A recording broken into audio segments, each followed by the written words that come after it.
जय शिवराय मित्रांनो 2023च्या पीक विम्या संदर्भात एक महत्त्वपूर्ण असा अपडेट आहे.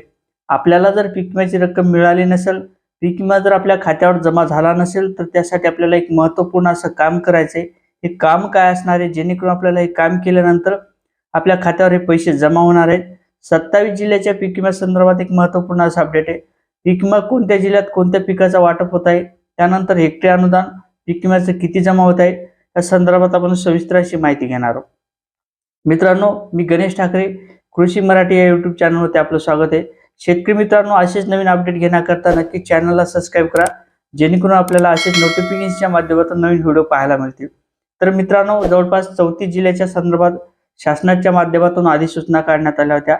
जिल्हाधिकाऱ्यांच्या माध्यमातून अधिसूचना काढण्यात आल्या होत्या. त्यानंतर बऱ्याच काही जिल्ह्यात पीक विम्याचं वाटप सुद्धा करण्यात आलेले आहे. हेक्टरी अनुदान आपल्याला काही जिल्ह्यात 8,000 मिळालं, काही जिल्ह्यात 10,000 रुपये मिळालं, तर काही जिल्ह्यात 20,000 रुपये सुद्धा मिळालेले आहे. आता बऱ्याच शेतकऱ्यांचे काही प्रॉब्लेम आले, शेतकऱ्यांच्या खात्यावर अद्याप पैसे जमा झाले नाहीत. या संदर्भात सुद्धा आपण सविस्तर अशी माहिती घेणार आहोत. मित्रांनो, अकोला जिल्ह्यात 25% अग्रिमचा पीक विमा वाटप करण्यात आलेला आहे. आता या जिल्ह्यात वाटप जरी झालेले असेल, तर परंतु काही शेतकऱ्यांच्या खात्यावर अद्याप पैसे जमा झाले नाहीत. या संदर्भात सुद्धा नवीन एक तोडगा काढण्यात आलेला आहे. या संदर्भात सुद्धा आपण सविस्तर अशी माहिती घेणार आहोत. अमरावती जिल्ह्यात सुद्धा शेती पिकाचं मोठ्या प्रमाणात नुकसान झालं होतं. शेतकऱ्यांनी मोठ्या प्रमाणात तक्रारी केल्या होत्या, परंतु या जिल्ह्यात सुद्धा 25% अग्रिमचा पीक विमा वाटप करण्यात आला नाही. या संदर्भात शासनाच्या माध्यमातून आता एक ठोस निर्णय घेण्यात आला आणि याचं वाटप सुद्धा आता लवकरच होणार आहे. काही जिल्ह्याच्या खात्यावर सुद्धा शेतकऱ्यांच्या खात्यावर पैसे सुद्धा जमा झालेले. अहमदनगर जिल्ह्याचं सुद्धा आपण अपडेट घेणार आहोत. धाराशिव, छत्रपती संभाजीनगर या जिल्ह्यात सुद्धा 25% अग्रिमचा पीक विमा वाटप होण्याकरता सुरुवात झालेली आहे. कोल्हापूर, चंद्रपूर, जळगाव, जालना, धुळे, नंदुरबार, नांदेड. आता नांदेड जिल्ह्याचा सुद्धा पेंडिंग असा पीक विमा होता. काही शेतकऱ्यांच्या खात्यावर पैसे जमा झाले, परंतु काही शेतकरी अधिक सुद्धा वंचित आहेत. या संदर्भात सुद्धा आपण सविस्तर अशी माहिती घेणार आहोत. नागपूर जिल्ह्यात सुद्धा शेती पिकाचं मोठ्या प्रमाणात नुकसान झालं होतं.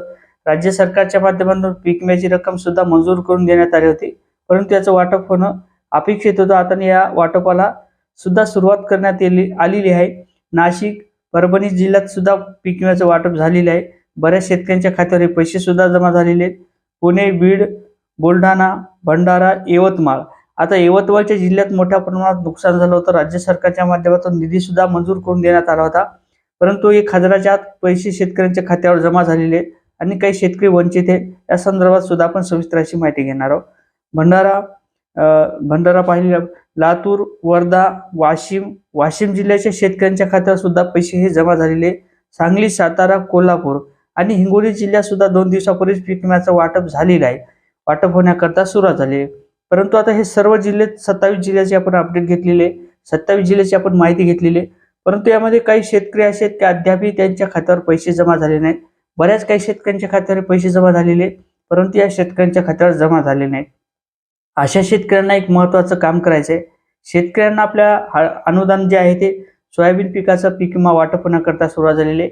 काही शेतकऱ्यांच्या खात्यावर 8,000, 8,500 आणि 12,000 पर्यंत रक्कम जमा होण्याकरता सुरुवात झालेली आहे. मित्रांनो, असं असताना शेतकऱ्यांच्या खात्यावर काही प्रमाणात पैसे जमा झाले आहेत, त्या शेतकऱ्यांना मात्र आपली डीबीटी अंतर्गत केवायसी करायची. मी परत सांगतोय, ज्या शेतकऱ्यांचं केवायसी असेल अशा शेतकऱ्यांच्या खात्यावर पैसे जमा झालेले आहेत. आपण किती दिवस जरी वाट पाहिली तरी आपल्या हे खात्यावर पैसे जमा होणार नाहीत, कारण तर आपलं आधार लिंक करणं गरजेचं असणार आहे. आता आपल्याला आधार लिंक नॅशनल बँकेच्या माध्यमातून करायचं आहे. एखाद्या शेतकऱ्याने जर नवीन खातं काढायचं असेल तर त्याला सरळ सांगायचं बँकवाल्याला की डीबीटी अंतर्गत आम्हाला सर्व शासनाच्या योजनेचा लाभ, सबसिड्या तुमच्या खात्यात जमा झाल्या पाहिजेत, म्हणजे या बँकेच्या खात्यात जमा झाल्या पाहिजेत. अशा प्रकारे त्यांना सूचना द्यायची आहे. नंतर आपलं जर खातं काढलेलं असेल आणि आपल्या खात्याला आधार लिंक नसेल तर त्या व्यक्तींनी सुद्धा बँकेवाल्याला रितसर असं सांगायचे, डीबीटी अंतर्गत जेवढ्याही शासनाच्या योजना येतात त्या योजनेचा लाभ मिळण्याकरता तुमच्या बँकेच्या खात्याला आमचा आधार लिंक करून द्या. म्हणजे तुमच्या बँकेच्या जे अकाउंट आहे त्या खात्याला डीबीटीचं खातं आधार लिंक करून द्या, जेणेकरून आपल्याला शासनाच्या योजनेचा लाभ मिळेल. अशा प्रकारे त्यांना सूचना द्या. नक्कीच तुमच्या खात्यावर डीबीटी अंतर्गत हे पैसे जमा होतील. 2 ते 3 दिवसात तुमचा आधार लिंक झाल्याच्या नंतर तुमच्या खात्यावर लगेच पैसे जमा होतील, ही माझी गॅरंटी आहे.